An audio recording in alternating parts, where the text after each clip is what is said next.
An extraordinary update for you in the Blake Lively-Justin Baldoni legal battle. This is a case in which Blake Lively accuses her co-star from the movie It Ends With Us, Justin Baldoni, who is also the creator of this movie. He's the one who optioned the book and had the idea for it to begin with, of sexual harassment and disparagement. Baldoni cross-claimed, saying Lively is a nasty bully who is unfairly blaming and disparaging him for the negative press she generated with her disastrous promo tour around the release of their movie back in August 2024. News broke in July that Lively had begun sending subpoenas to podcasters and others who had said or written negative things about her, from Candace Owens and Perez Hilton to people you've likely never heard of, like Zach Peters. She targeted more than a dozen journalists and online creators, igniting a free speech firestorm. We can now reveal that we were among those targeted by Blake Lively. Yes, she actually tried to get the confidential and proprietary materials my team and I used for any and all stories about her. Because Blake Lively was unable to fathom that yours truly had developed a genuine revulsion toward her on my own, she posited that I must have been ensnared in Baldoni's alleged ongoing smear campaign against her, that his attorney, who happens also to be my own from well before his representation of Baldoni, must be controlling our coverage. In addition, she suggested that I was getting paid by Baldoni or by his lawyer, Brian Friedman, for my anti-Blake coverage, demanding to see all documents reflecting this alleged agreement or payment structure. This is how narcissistic this woman is. She actually thinks I needed to get paid by Baldoni's team to say negative things about her. Newsflash, Blake. I came to those conclusions totally organically. Don't give away your power, sweetheart. It was you. It was all you who made me unable to stand you. No man had anything to do with it. We fought her subpoena and won. She backed down and has now missed the deadline to pursue her harassment of me and my team any further. Sorry, sweetheart. You might want to try harder the next time. But in any event, we gave her absolutely nothing. Not one document, not one record, not one communication.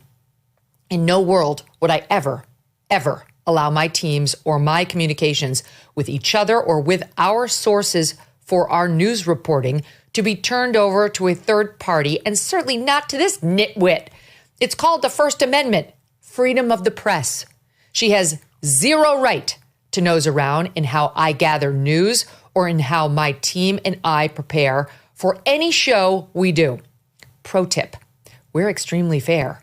We are extremely thorough, factual, and unsparing of any public figure and, frankly, of ourselves when it comes to our own high standards.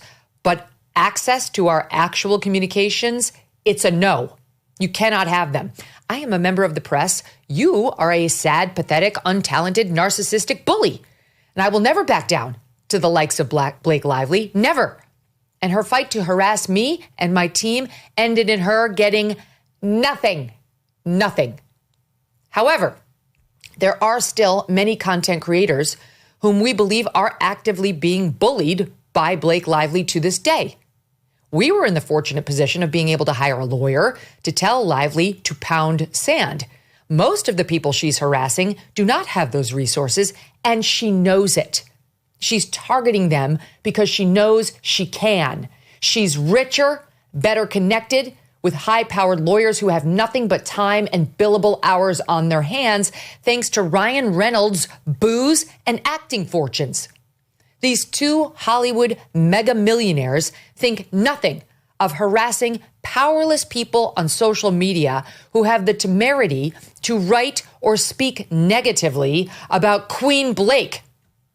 Remember that the next time you see Ryan Reynolds trying to pawn himself off as the super nice guy, aw shucks, as he tries to blow apart the lives of these content creators who happen to think she's a liar. He's a bully too. So while we at the Megyn Kelly Show are not worried at all about Blake Lively's attempt to harass us, we are concerned about this ugly bully's efforts to embarrass other online creators with fewer resources, and we sincerely hope the judge in this case will send a message to Lively and her legal team that they have overreached. It's ironic, of course, that in an effort to disprove that she's an unlikable bully brat who did not deserve any of the negative press she received, Blake Lively acts like an unlikable bully brat who cannot believe any of that negative press could possibly be genuine. So I will just say this. I came to this case entirely open-minded. Go back and look at the first interview I ever did on this case of Brian Friedman, who is Baldoni's lawyer. It was probing. I raised many of her defenses. We talked about the Me Too stuff, all of it. And I underscored to the audience that I don't have a horse in this race at all. I had nothing against her. It was not until I saw how many allegations she clearly made up and reached the independent conclusion, as someone who practiced law for a decade and has been in journalism for 2 more, that she was glomming onto the Me Too movement to try to save her reputation, that I finally realized she's a terrible person. Then I started looking at clips, in particular the clips that had generated such negative coverage of her last summer, and saw that I was actually quite late to the Blake Lively is terrible party. Clips like this one, where she bullied a reporter with no power after the journalist had the nerve to compliment Blake's very obviously pregnant state. First of all, congrats on your little bump. Congrats on your little bump. Did you guys love wearing those kind of clothes that you... Yeah. Yeah. And, working in digital... Everyone wants to talk about the clothes, but I wonder if they would ask the men about the clothes. I would. Yeah, it's not just the women that have the clothes. But I feel like the women get the conversation. So absurd. So that the reporter wasn't pregnant. She was belittled and she did feel insulted and she spoke out about it after the fact. But Blake Lively couldn't be asked about the very obvious baby bump. It's called being a reporter, because let me tell you, when you're a reporter and there's something glaringly obvious about the person who you're interviewing, whether it's multiple nose rings or a large baby bump, you call attention to it to get it out of the audience's mind so then you can move forward and have a real exchange. And as if Blake Lively thinks talking about fashion is insulting or sexist, she's constantly pushing it on us on her social media. She's so proud of her stupid floral theme she's always wearing. She was pissed that she got asked about her baby bump by this reporter because she gets pissed at everything. She's always the victim, even when she's the one with all the power, all the money, and all the ability to walk out of the interview. She didn't have to agree to it. By the way, she was once again effing up her promo tour. So since then, Blake Lively's been accused by many people of bullying them, including a woman named Barbara Sussman, an assistant director who worked with Lively on the set of the movie A Simple Favor. Barbara posted online that Lively, quote, was cruel to many on that set, adding, quote, I cried my way home many nights because you try so hard to please someone who is never pleased and puts you down constantly. Think about this. Blake Lively's a star of this movie. This woman was the 4th AD. She has no power. She's low on the totem pole. She's working her way up in Hollywood, and Blake Lively treats her like shit. The mark of one's character is how you can treat someone who can do nothing for you. Nothing for you. Somebody very wise once told me that, and it's really true. And Barbara said Blake Lively's treatment of her was the, quote, reason I quit being an AD. And while she did not specifically name Blake Lively in her posts complaining, she later linked to a Perez Hilton YouTube post in which he surmised that Barbara was indeed talking about Blake.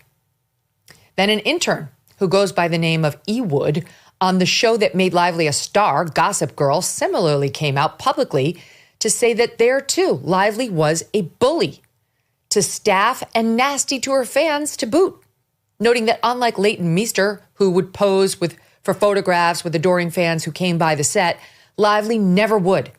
Here's how he put it, quote, I noticed a stark contrast between the lead actresses. Blake often displayed mean, bullying behavior disguised as jokes, very passive-aggressive. On the other hand, Leighton was consistently lovely to everyone, even fans. He actually gave an interview doubling down on those allegations. Thing is, so I saw Leighton and she was very nice. I just say hi and that's it. And when I saw Blake, I say hi. She didn't reply to me. I think when she saw me, it was like, I'm nothing, so she's not going to acknowledge me, or even trying to look at me or anything. My thing was like, well, that's strange because I was not acting like a fan. I was just like doing my job. And because I just saw Leighton before and just say hi, and she was so, I don't know, like her smile and she was just amazing. Like she just made the experience better. When I saw Blake, she was just not nice. It was very passive aggressive behavior. The way she was talking to other people, it was not nice. I just pretend nothing happened but she was very rude.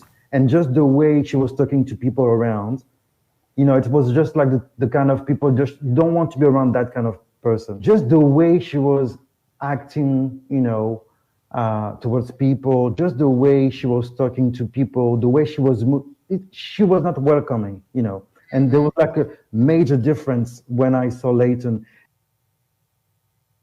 That was on the Colonel Kurtz KURTZ YouTube channel. So maybe E. Wood there and Barbara and the journalist with the baby bump, maybe they were all part of the Justin Baldoni smear campaign efforts, which I guess we're all on the payroll. They're on the payroll and I'm on the payroll. Is that the theory of her case? That's really what she's going to hang her hat on in court. Oh, and Candace Owens, which is bullshit. Like Candace needs to be paid by Justin Baldoni to have her opinions. Wake up, right? It's so diminishing. She is smart. These guys who are commenting on Blake are smart. Yours truly has a couple of nickels to rub together in between my ears. Smart enough to realize she's a liar. Blake Lively is a narcissistic liar, bully, brat. That's the truth, in my opinion. And now we know that she harassed Justin Baldoni too. She threatened him that her dragons, Ryan Reynolds and Taylor Swift, she was the mother of dragons, she said, were there to be her enforcers. A claim that appears to have cost her her relationship with Taylor, who now reportedly wants nothing to do with Blake. She tried to wrest control of the movie It Ends With Us from Justin, from the editing to the wardrobe to the writing of the script and so on. And when he failed to comply with her demands completely and totally, she ginned up clearly fake allegations against him that he harassed her and turned the cast against him. That's what she did.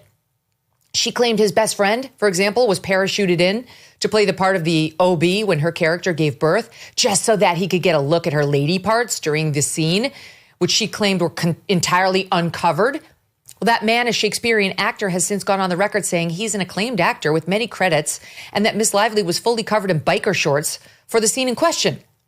She claimed Justin and his co-producer would stop by her trailer unexpectedly and watch her breastfeed her baby against her wishes. She didn't want to be so exposed. Then Baldoni produced a text message of hers inviting them over while she was breastfeeding, something she clearly had no problem with. She claimed that co-producer subjected her to watching porn on the set. We later found out it was a still shot that could have been on the cover of any magazine of his wife doing a bathtub birth of their infant with absolutely nothing X-rated about it as a motivation for the scene that she was going to do. She's a liar. It's obvious. We could go on, but you know the truth. This is yet another entitled, nasty, elitist Hollywood snob who thinks she's untouchable, to the point where not unlike Meghan and Harry, who have made a career themselves out of suing members of the press who write disparaging things about them, she believes that anyone who does not worship her must be on the payroll of her enemies. Well, I'm not, Blake. No one has to pay me one dime to say negative things about you. I do it because I believe them and because you really are terrible. What will the effect of the sparring between President Trump and the Federal Reserve be? Can the Fed take the right action at the right time, or are we going to be looking at a potential economic slowdown? And what does this mean for your savings? Consider diversifying with gold through Birch Gold Group. For decades, gold has been viewed as a safe haven in times of economic stagnation, global uncertainty, and high inflation.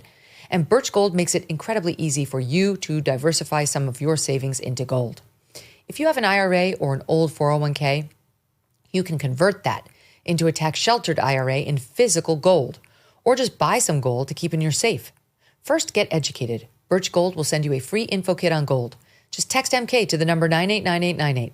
Again, text MK to 989898 and consider diversifying a portion of your savings into gold. So if the Fed cannot stay ahead of the curve for the country, at least you can stay ahead for yourself. Thanks so much for watching. If you like what you just saw, hit the subscribe button for more clips and full episodes.